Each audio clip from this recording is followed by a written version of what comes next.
quick recap on the timeline here. I go to a blog TV that I was invited to. Losoyo was the co-host.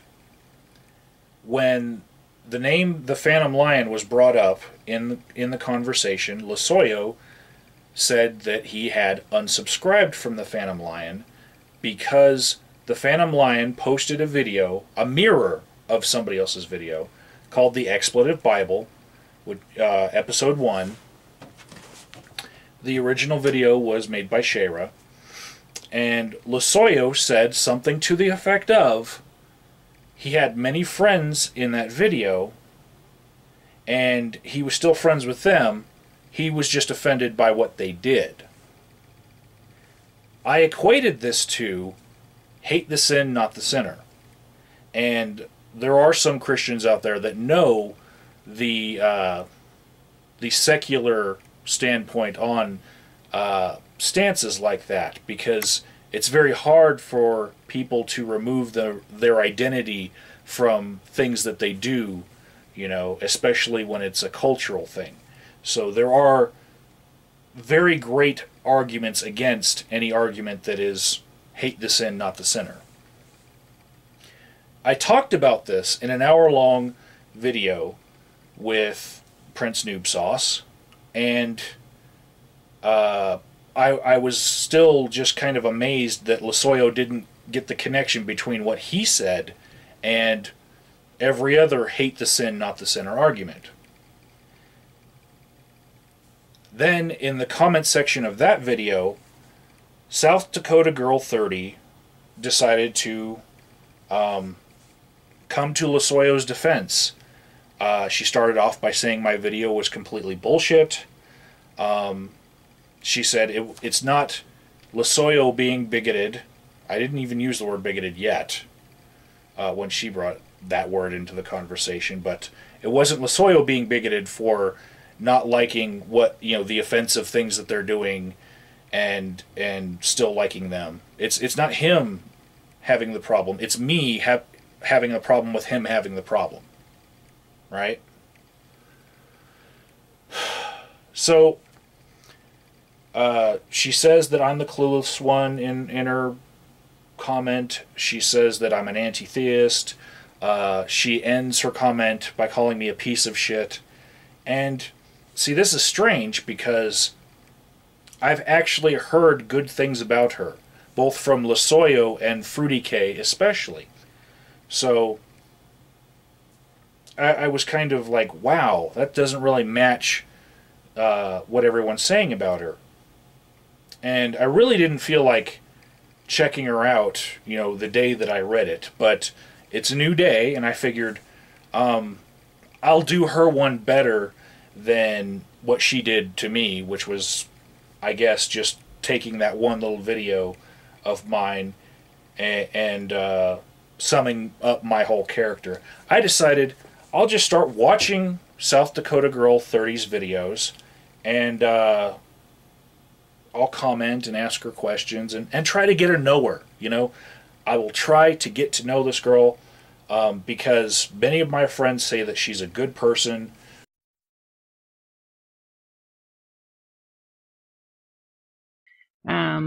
Yes, I'm a Christian. I get that question all the time.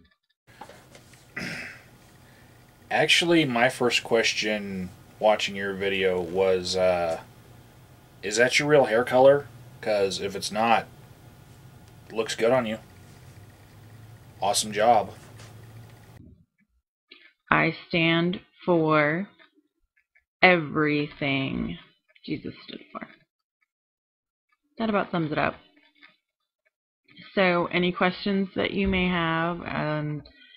What do I stand on this topic? What do I stand on that topic? You can just look in your Bible in the New Testament. Everything written in red is Jesus talking.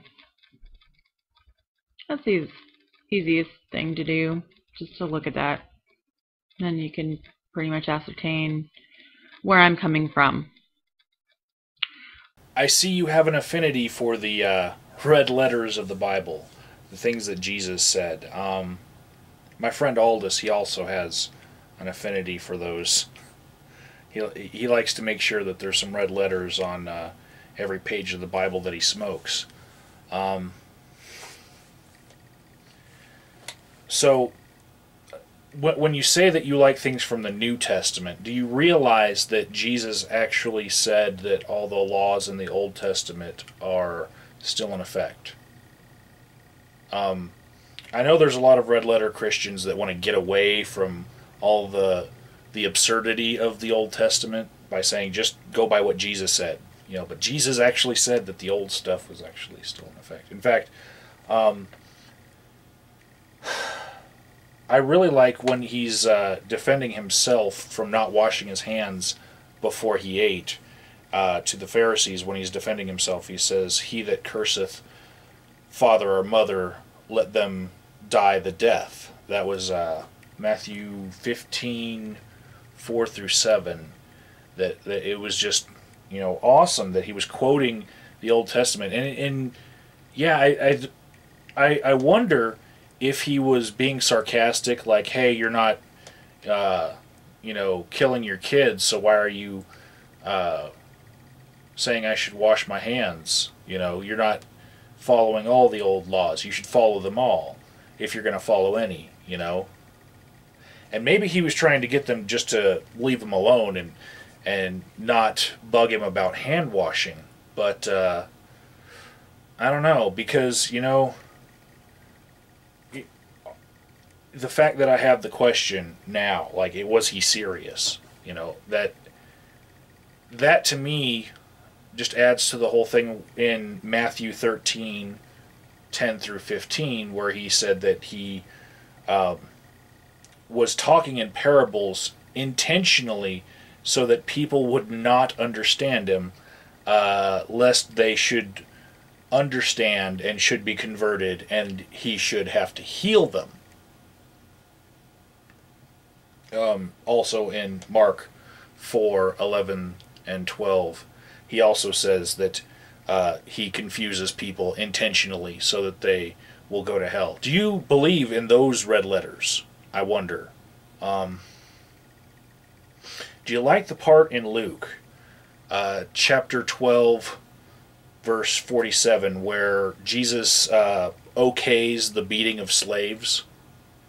There's a lot of red letter Christians that don't realize that that's not really a great defense to separate yourself from the bad parts of the Bible, because Jesus said some fucked up things too, and he even said, the Old Testament is still in effect, and so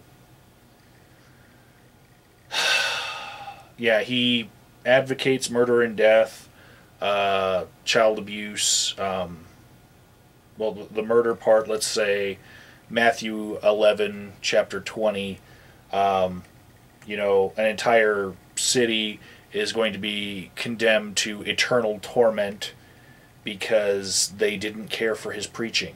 Do you believe that people should be sent to hell because they don't care for Jesus' preaching? Because that's red letters,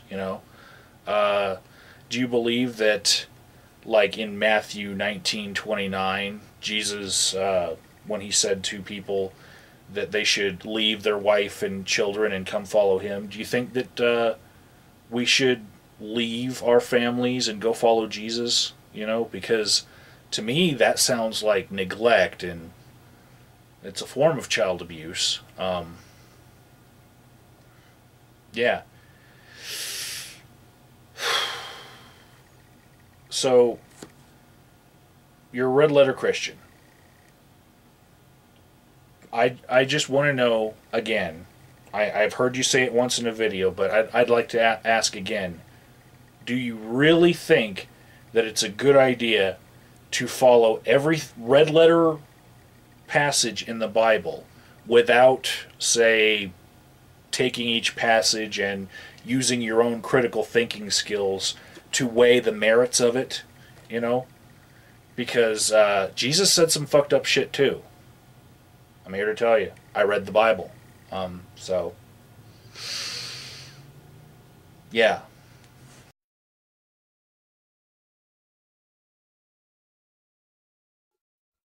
Westboro Baptist Church, Fred Phelps. Listen up. Who put darkness for light and light for darkness? Who put bitter for sweet and sweet for bitter? I'm just gonna rebuke you here, Fred Phelps, in particular, with your last video on, thanking God for Satan's work. Blasphemy.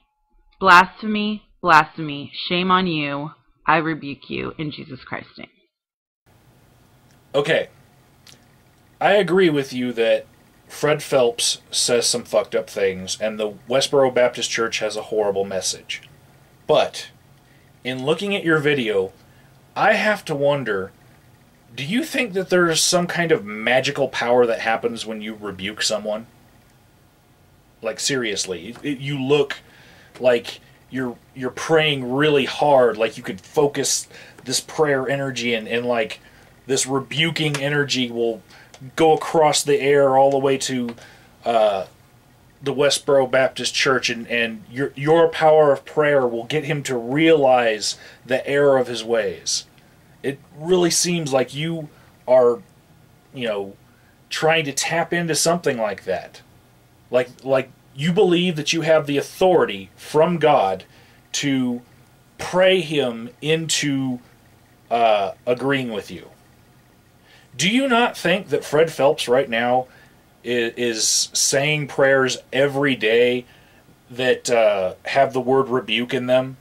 And he's rebuking the rest of the country for, all sorts of things that are his interpretation of the Bible. Do you not think that he's, like, rebuking you back? Which of you has more of the power of Jesus in you, I wonder? Ooh.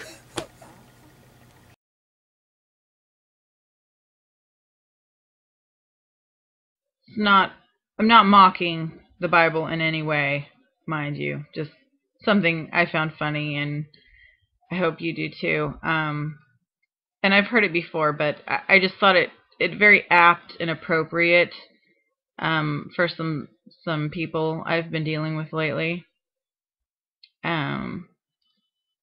Proverbs 31:6. As a dog returns to its vomit, so a fool repeats his folly. Very wise words indeed.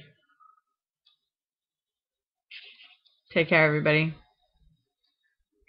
In Jesus' name, bless you. Okay, this is a bit of low-hanging fruit here, but you think it's funny because you come across a parable that says that foolish people do something foolish, don't learn from it, and then they go back to doing the same thing that they were doing. And that is the message in and of itself. But look at the bigger picture here. You just saw something funny about the religious text that your religion is based on. It struck you as curious and odd, gave you a giggle, and then somehow you put it out of your mind and went back to blessing everybody by the end of your video, and practicing that same religion that you found a little oddity in.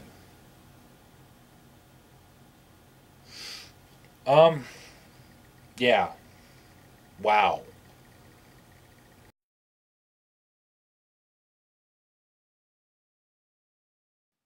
So, to me, that seems like kind of an important thing that most Christians should really kind of be on top of. Like, why does Jesus hate the practices of these people? Want to make it clear, he didn't hate the people themselves. He specifically said he hated the practices or the doctrine or, their habits, what they were doing. Now here's an interesting gem. The whole reason why I am now trying to watch your videos and get to know you better is because you had a problem with me calling Losoyo out for using the hate the sin, not the sinner thing. But here you are defending Jesus with hate the sin and not the sinner. Oh, wow.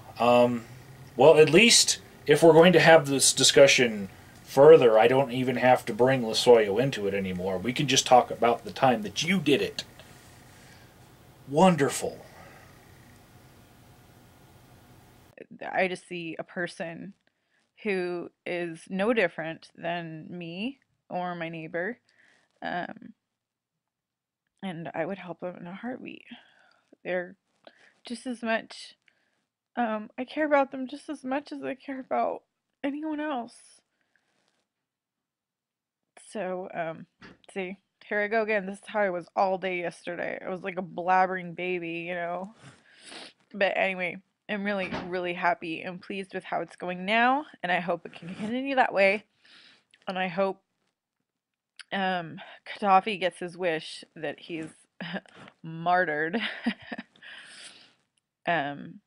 He gets his wish, and he can be permanently out of power and out of the situation and in the hands of God, and not the people who I think would probably be more merciful to him. Anyway.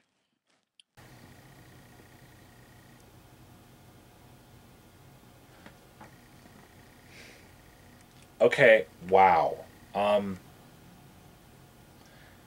going to stop watching your videos for the day because I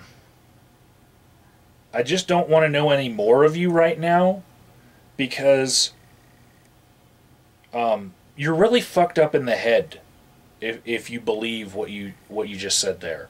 That you're wishing death on somebody else. That's what's in your prayers? That all the world leaders that are causing all the problems, that they just find death? Wow.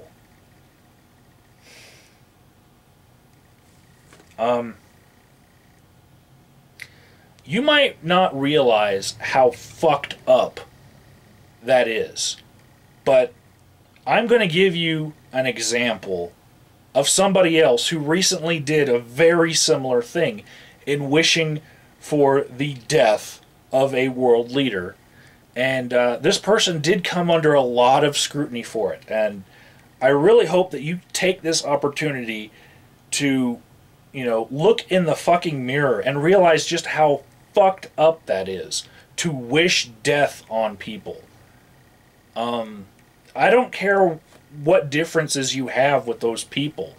To wish death on them is completely fucked up.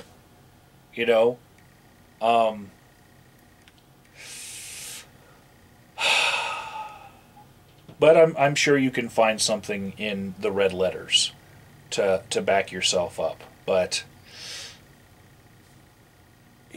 here's something that I hope you'll watch and understand just why I'm having a problem wanting to get to know you right now. Popular coup that overthrew him, and what did the United States State Department do about it? Virtually nothing. And as a result, within about 48 hours, that coup was broken. Chavez was back in power, but we had a chance to move in. He has destroyed the Venezuelan economy, and he's going to make that a launching pad for communist infiltration and Muslim extremism all over the continent. I don't know about this doctrine of assassination, but if he thinks we're trying to assassinate him, I think we really ought to go ahead and do it. It's a whole lot cheaper than starting a war. And I don't think any oil shipments will stop, but this man is a terrific danger. This is in our sphere of influence, and we can't let this happen. We have the Monroe Doctrine. We have other doctrines that we have announced. And without question, this is a dangerous enemy to our South, controlling a huge pool of oil that could hurt us very badly. We have the ability to take him out, and I think the time has come that we exercise that ability. We don't need another $200 billion war to get rid of one, strong-armed dictator. It's a whole lot easier to have some of the covert operatives do the job and then get it over with.